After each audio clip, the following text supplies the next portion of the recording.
Hello students, आज हम लोग देखेंगे सेट्स। ये क्लास 11 का फर्स्ट टॉपिक है सेट्स। इसको हम लोग देखेंगे। ये सेट वर्ड जो है हम लोग रियल लाइफ में बहुत यूज करते हैं, जैसे सोफा सेट और ये बर्तन सेट। इस टाइप का हम लोग सेट वर्ड जो है बहुत यूज करते हैं। यहाँ सेट का मीनिंग क्या हुआ? जैसे बर्तन सेट की बात करें तो उसमें डिफरेंट टाइप के पॉट्स जो होते हैं बर्तन, उसको उनका कलेक्शन होता है। तो ये सेट का मतलब हो गया कलेक्शन। तो कलेक्शन में भी किस तरह के कलेक्शन को हम लोग सेट कहेंगे, इस चीज को यहाँ पर हम लोग देखेंगे।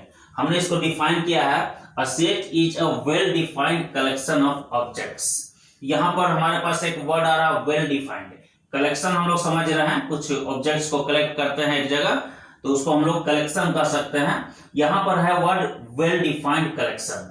एक चीज हम लोग यहाँ पर और देख लेते हैं कि ऑब्जेक्ट यहाँ पर क्या होता है। मैथमेटिक्स में ऑब्जेक्ट का मतलब क्या होगा? ऑब्जेक्ट का मतलब कोई वस्तु नहीं है। यहाँ पर ऑब्जेक्ट का जो है रेंज वाइड है। जैसे इसमें कोई ह्यूमन बीइंग भी हो सकता है, कोई टाउन का नेम्स भी हो सकते हैं, या फिर कोई नंबर्स हो सकता है, कोई लेटर्स हो सकता है। ये सारा चीज यहाँ पर ऑब्जेक्ट में आएगा। कोई वस्तु भी हो सकता है। तो यहाँ पर इसका रेंज जो है बहुत वाइड है। तो अब कोई भी ऑब्जेक्ट का कलेक्शन हम लोग यहाँ पर करेंगे तो उस कलेक्शन को वेल डिफाइंड कब कहेंगे, यहाँ पर ये देखना है।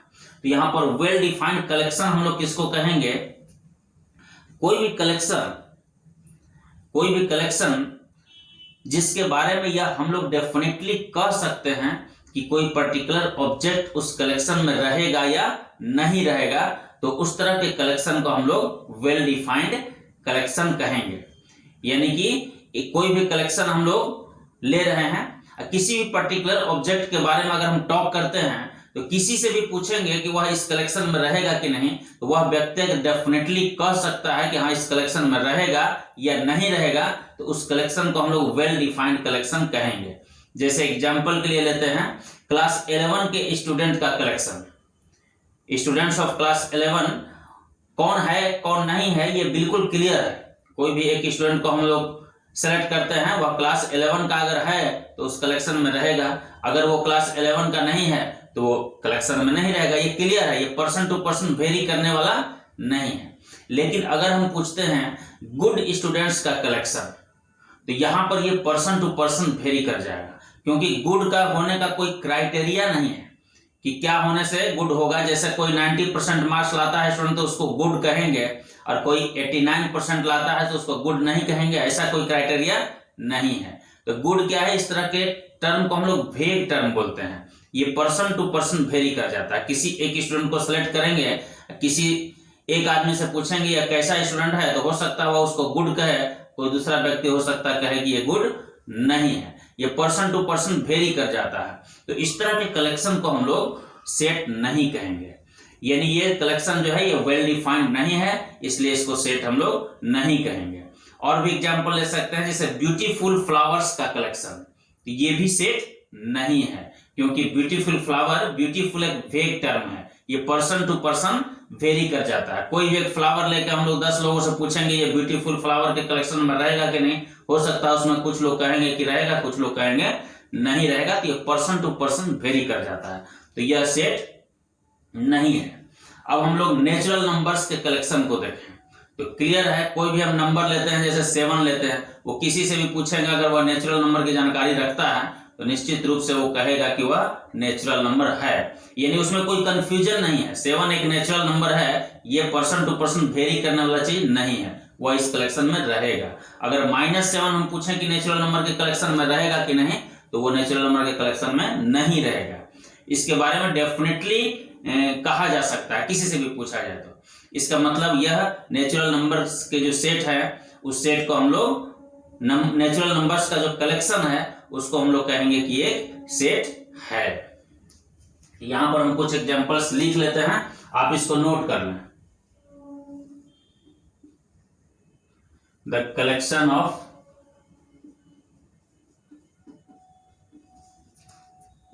Natural numbers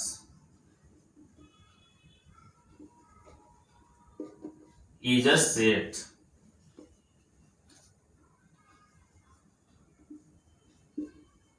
The collection of vowels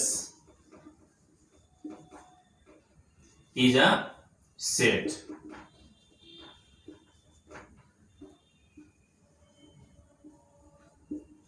The collection of students of class 11 is a set. The collection of beautiful flowers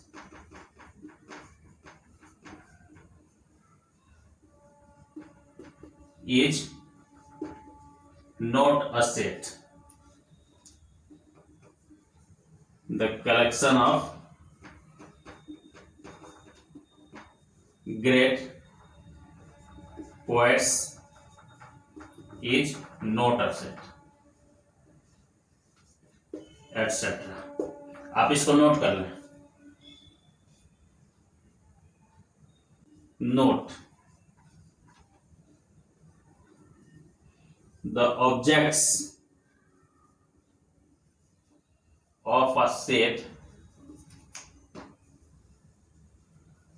have a common property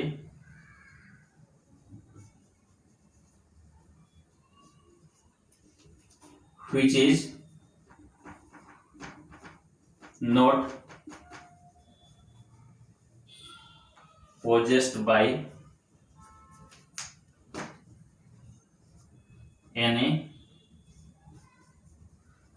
other object outside the set.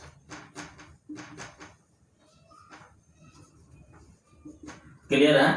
कोई भी set रहेगा उसमें जो भी ऑब्जेक्ट्स या elements हम कर सकते हैं, उस सेट का एलिमेंट बोलते हैं, उसका अंदर जो ऑब्जेक्ट्स रहते हैं, तो वे ऑब्जेक्ट्स जो सेट के है उनमें एक कॉमन प्रॉपर्टी रहता है सारे ऑब्जेक्ट का, और वो प्रॉपर्टी किसी दूसरे ऑब्जेक्ट में नहीं रहता है। जो आउटसाइड द सेट है, जो सेट में बिलोंग नहीं करते हैं, उनमें वो प्रॉपर्टी नहीं रहता है।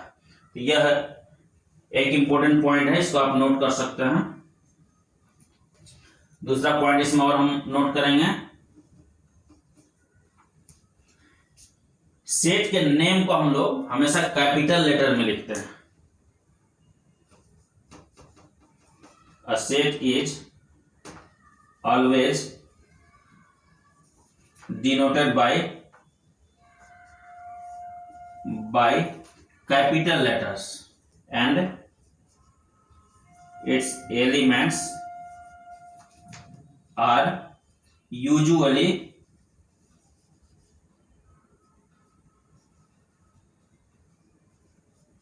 denoted by small letters। इसको भी आप नोट कर लें, इंपॉर्टेंट पॉइंट है। सेट का नेम जब भी हम लिखेंगे तो कैपिटल लेटर में लिखेंगे, और उनके एलिमेंट्स को हम लोग यूजुअली अक्सर हम लोग स्मॉल लेटर्स में लिखते हैं। इसको आप नोट कर लें। नोट में हम लोग थर्ड पॉइंट लिखते हैं यहां पर, if A is an element of set A,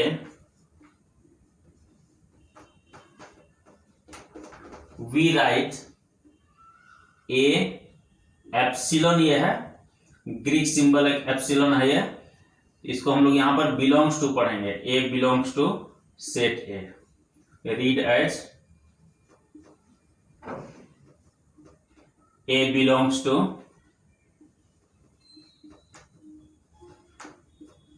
set A, and if A is not an element of set A, we write A does not belong to, epsilon लिख के ऐसे काटेंगे, इसको पढ़ेंगे read as A does not belong to set A। ये तीसरा important point हो गया। एग्जाम्पल अगर हम यहां लें तो 7 एक नेचुरल नंबर है, तो हम लिख सकते हैं कि 7 बिलोंग्स टू n। n जो है ये सेट ऑफ नेचुरल नंबर्स के लिए हम लोग लिखते हैं। और -7 कहें तो ये नेचुरल नंबर नहीं है, तो -7 does not belong to M, हम लोग ऐसे लिख सकते हैं। इसको नोट कर लें आप। अब हम लोग देखते हैं some standard notations for some special sets. Some standard notations for some special sets. यहां पर जैसे नेचुरल नंबर है, नेचुरल नंबर को क्या चीज से डिनोट करते हैं? एन से।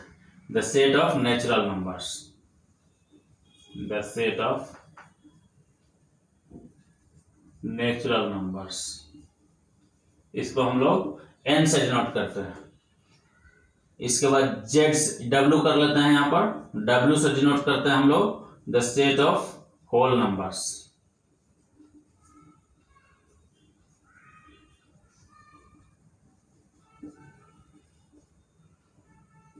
जेड और आई और जेड, इससे डिनोट करते हैं हम लोग सेट ऑफ इंटीजर्स को।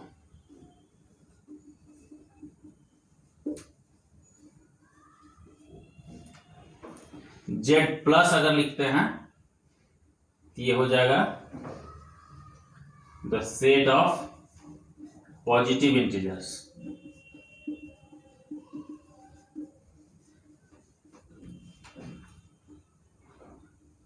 Q, the set of rational numbers. आप इसको नोट करते जाएं, rational numbers. Q bar,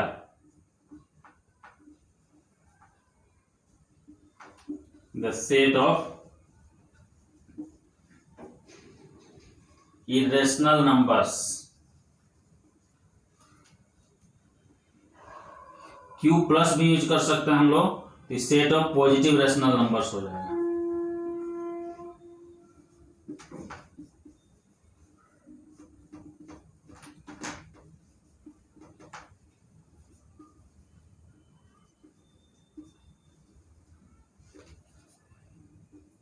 R,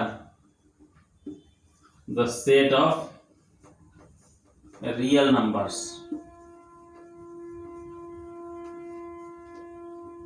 R plus, the set of positive real numbers।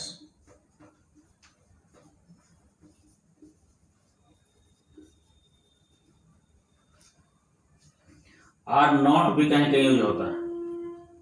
R not हो गया the set of non zero real numbers. हम लोग इसमें Q नॉट भी यूज कर सकते हैं, Z नॉट भी यूज कर सकते हैं। इस तरह से हम लोग यूज करते हैं, अक्सर ये यूज होता है, इसको आपको याद रखना है, इसको नोट कर लें आप।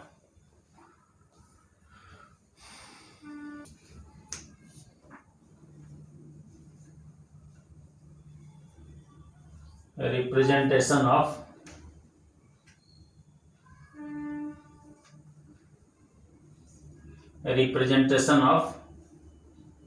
सेट्स। सेट को हम लोग रिप्रेजेंट कैसे करते हैं ये यहां पर देखेंगे। देयर आर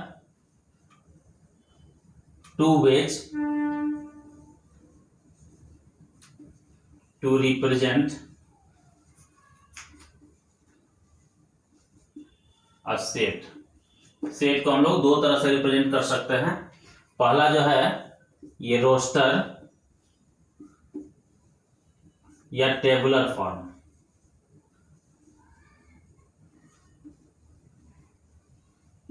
रोस्टर या टेबुलर फॉर्म, इस फॉर्म में हम लोग क्या करते हैं, जो भी एलिमेंट्स रहते हैं उनको हम लोग कॉमा से सेपरेट करके ब्रेसेस के अंदर रखते हैं, लिस्ट करते हैं। यहां पर लिख लेते हैं हम लोग in this form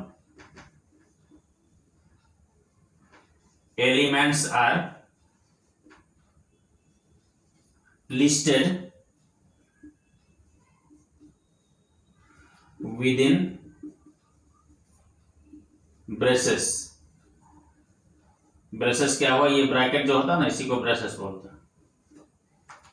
curly bracket जो है, listed with in braces and separated by commas. हम लोग एलिमेंट्स को लिस्ट कर लेते हैं ब्रैकेट के अंदर, उसको कॉमास से सेपरेट कर लेते हैं। एग्जांपल जैसे लेते हैं, कोई सेट ए है, सपोज करते हैं कि ये नेचुरल नंबर का सेट है 10 तक। इसको हम लोग लिख सकते हैं 1 2 3 10 तक जाना है, तो यहाँ पर हम डॉट डॉट डॉट भी करके यहाँ पर लास्ट में 10 लिख सकते हैं, तो ये डायरेक्ट 10 तक ये पहुंच जाए। ये कम रहेगा, ये लिख भी सकते हैं सर को, कोई दिक्कत नहीं है। कोई दूसरा सेट बी है, इसके अंदर मान लेते हैं इवन नंबर्स 2 4 6 8 10 तक लिख लिया, एटसेट्रा। यानी जो भी एलिमेंट रहेंगे, जो भी एलिमेंट्स इसमें रहेंगे, उनको इस तरह से लिस्ट करना है और कॉमास से सेपरेट कर देना है। बस ये हो गया टेबुलर फॉर्म। आप इसको नोट कर लें। दूसरा फॉर्म आ रहा है सेट बिल्डर फॉर्म।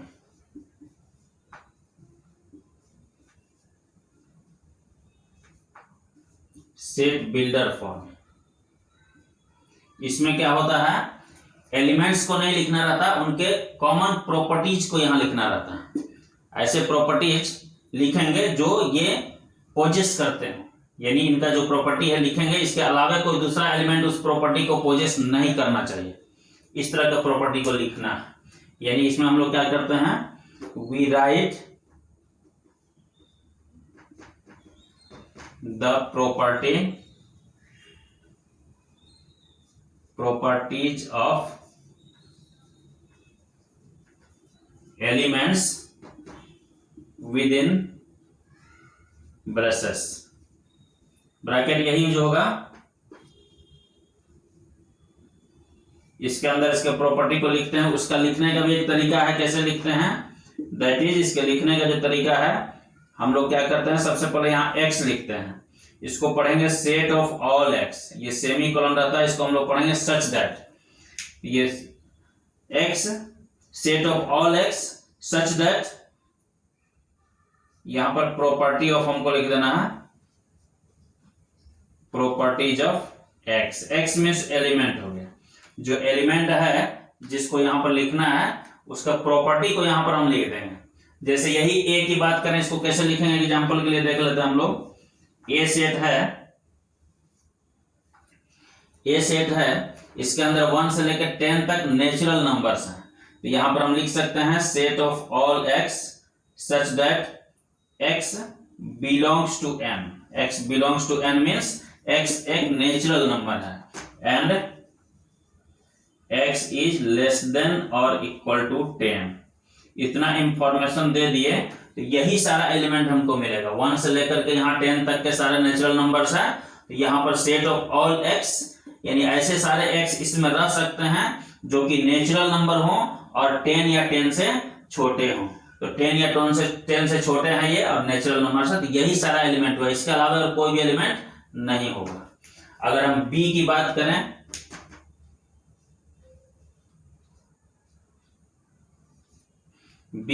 करें, तो इसमें आ रहा है ये 2 4 6 8 ये सब है, इवन नंबर है, तो इसमें हम लोग क्या करेंगे, सेट ऑफ ऑल x, इसमें लिखेंगे हम लोग set of all x such that x is equal to 2n, यानी कि 2n है मीन्स इवन नंबर है। नेचुरल नंबर को जब हम 2 से मल्टीप्लाई कर देते हैं तो ये इवन नंबर बन जाता है, तो 2n, x का वैल्यू 2n के बराबर है।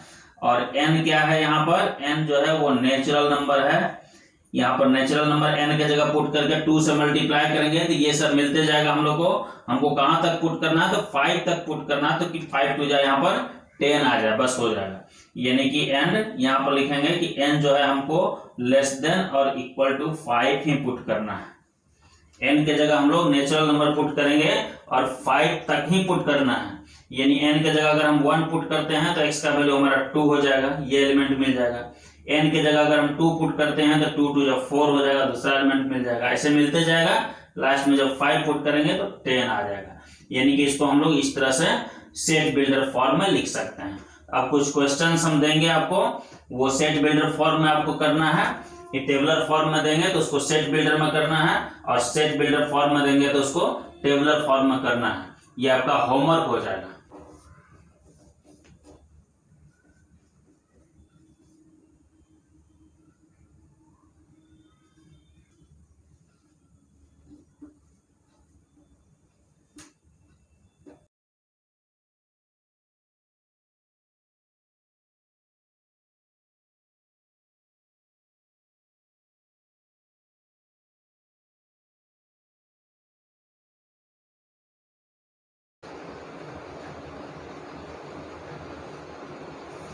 ये हो गया आपका homework.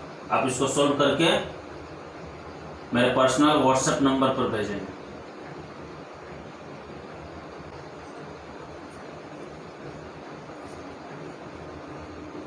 Finite and infinite set.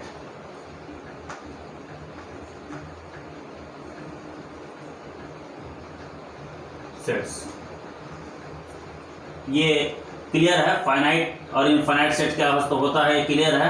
कोई भी सेट में अगर उसके एलिमेंट्स को हम लोग काउंट कर लेते हैं कि टोटल कितने एलिमेंट्स हैं, तो वो फाइनाइट सेट हो गया, नहीं तो वो इनफाइनाइट सेट हो गया। अगर काउंट करेंगे वो एंडलेस बढ़ते जाएंगे, हम कहीं वो एंड नहीं मिलेगा, तो इनफाइनाइट सेट हो गया। यानी a set having definite number of elements, definite या फाइनाइट कर सकते हैं इसको, finite number of elements is called a finite set.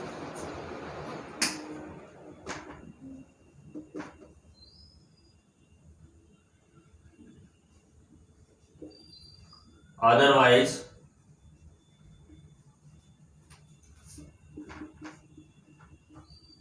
it is called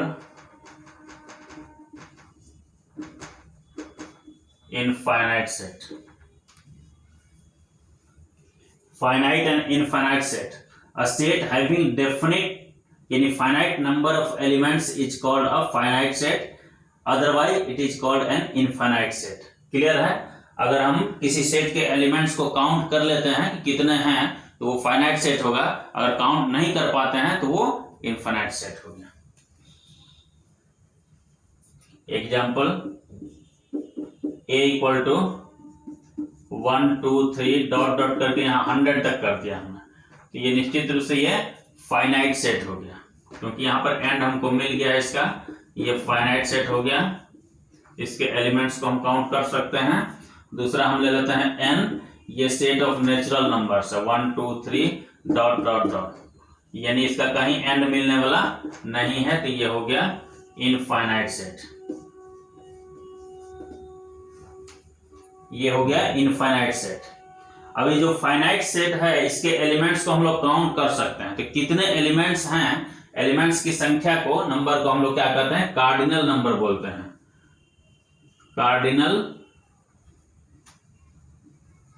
cardinal number of a finite set. The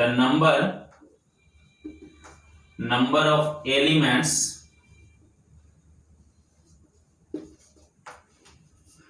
of a finite set A is called its cardinal number.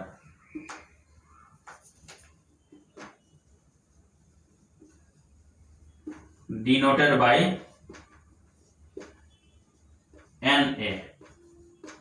ये cardinal number of set ए हो गया। Number of elements उसमें कितने हैं वही लिखना रहता है। एग्जाम्पल यहां पर हम लोग लेते हैं, ए अगर कोई सेट है, ये 1 2 3 4 5 6 7 है, ये क्लियर है कि इसमें टोटल नंबर ऑफ एलिमेंट्स 7 है, तो इसका कार्डिनल नंबर हो गया 7।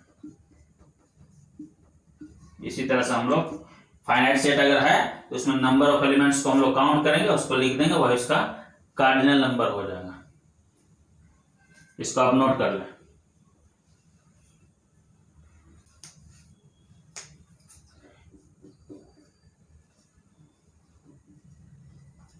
इक्विवेलेंट सेट्स किसको कहेंगे? टू सेट्स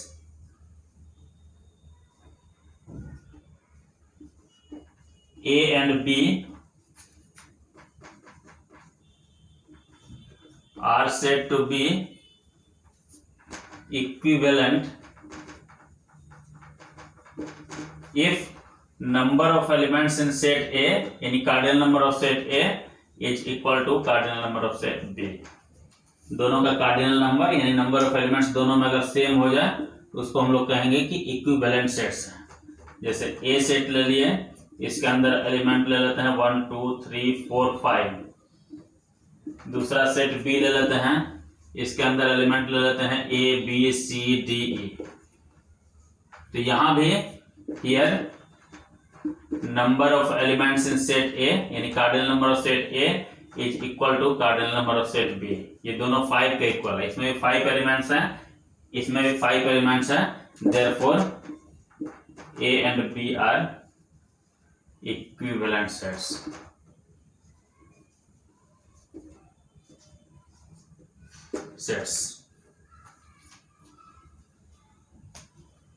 अब देखते हैं इक्वल सेट्स। इक्वल सेट्स क्या है? उसका कार्डिनल नंबर तो सेम होना ही चाहिए, उसमें क्या होना चाहिए? एलिमेंट भी सेम होना चाहिए। जैसे इसमें क्या है कि 1 2 3 4 5 है, इधर A B C D आ गया, फिर भी ये दोनों इक्विवेलेंट है। बट इक्वल होने के लिए क्या जरूरी है? अगर इसमें 1 2 3 4 5 है, इसमें भी 1 2 3 4 5 ही होना चाहिए, दूसरा कोई एलिमेंट नहीं होना चाहिए।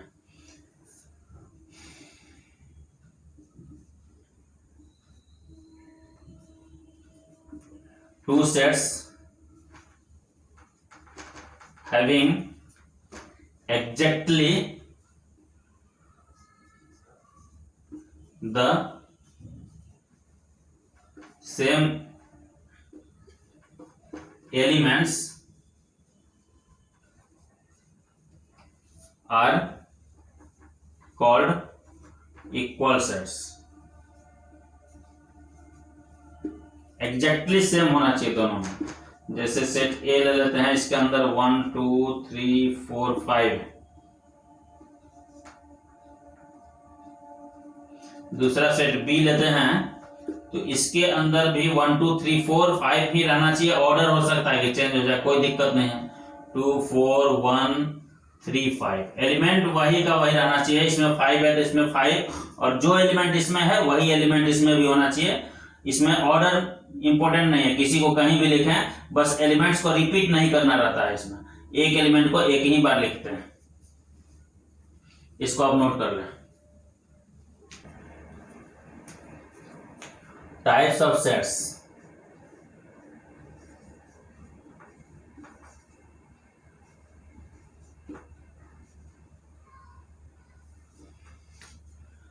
फर्स्ट वन हम लोग लेते हैं एम्प्टी सेट। इसको हम लोग वाइड सेट भी बोलते हैं, वाइड सेट, इसको नल सेट भी बोलते हैं। सबका मीनिंग सेम होता है। यहां क्लियर है कि एम्प्टी का मतलब हो गया खाली, यानी कि ऐसा सेट जिसमें एक भी एलिमेंट नहीं हो, एम्प्टी हो, एम्प्टी सेट हो गया। यानी a set having no element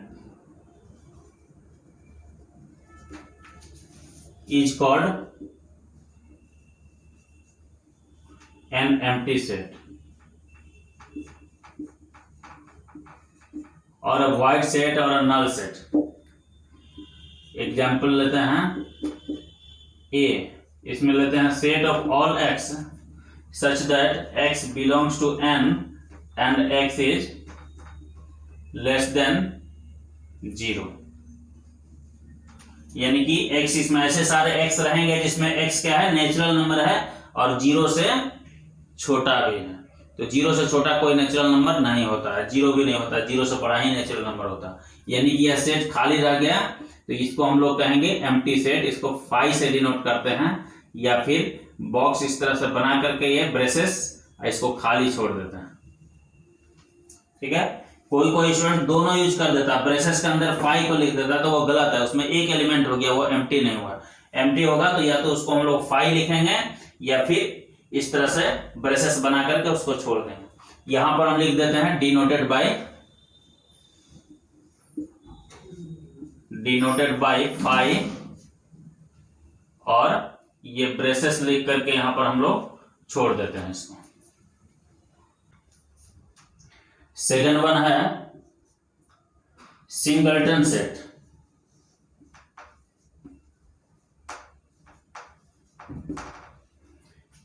singleton set यानी क्लियर है कि जिसमें सिंगल एलिमेंट हो, यानी सिर्फ एक एलिमेंट हो। A set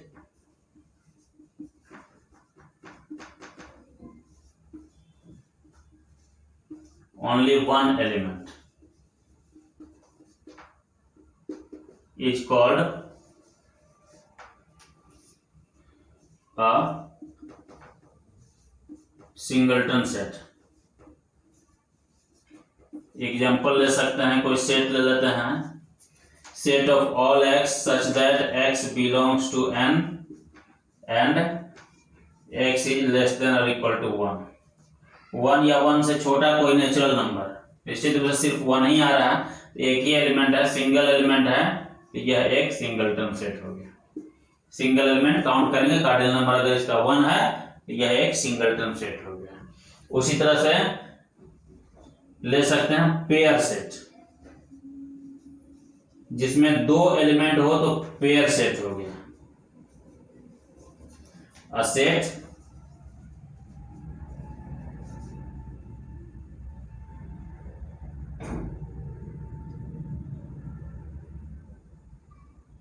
having only 2 elements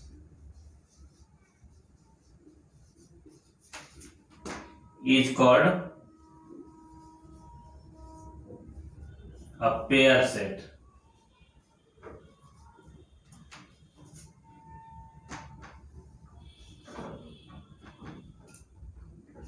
कोई सेट A है, set of all x such that x is belongs to n and x is less than or equal to 2 कर लेते हैं, इसमें 2 एलिमेंट आ जाएगा, 1 और 2 आ जाएगा, तो यह एक पेयर सेट हो गया।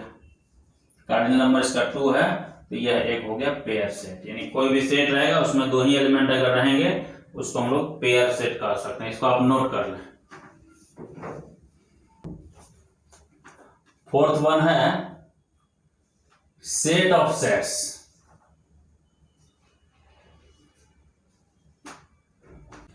A set having all its elements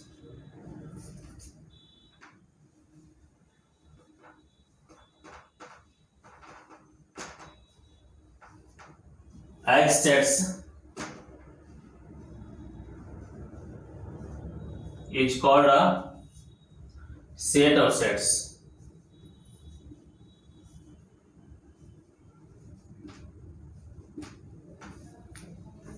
A set having all its elements as sets is called a set of sets। यानी इसके अंदर जो भी एलिमेंट होंगे वो सारे के सारे सेट ही होंगे। सेट ऑफ सेट्स यानी एक ऐसा सेट जिसके एलिमेंट्स भी सेट ही हो। एग्जाम्पल जैसे लेते हैं A, इसके अंदर जो एलिमेंट्स होंगे वो भी सेट ही होंगे। जैसे ये सेट 1 इसका एक एलिमेंट हो गया, सेट 2 लेते हैं तो यह इसका एक एलिमेंट हो गया, सेट 2, 3 ले सकते हैं, यह भी इसका एक एलिमेंट हो गया। यानी ये सेट ए एक ऐसा सेट है जिसके एलिमेंट्स खुद सेट हैं, तो ये हो गया set of sets. Set B ले लेते हैं, 1 2 3 2 4, ये सारे सेट्स हैं इसके अंदर में। तो ये बी हो गया, ए बी दोनों हो गया सेट ऑफ सेट्स। इसको आप नोट कर लें। आज भर के लिए बस इतना ही, फिर हम लोग सेट्स के नेक्स्ट वीडियो में मिलेंगे। धन्यवाद।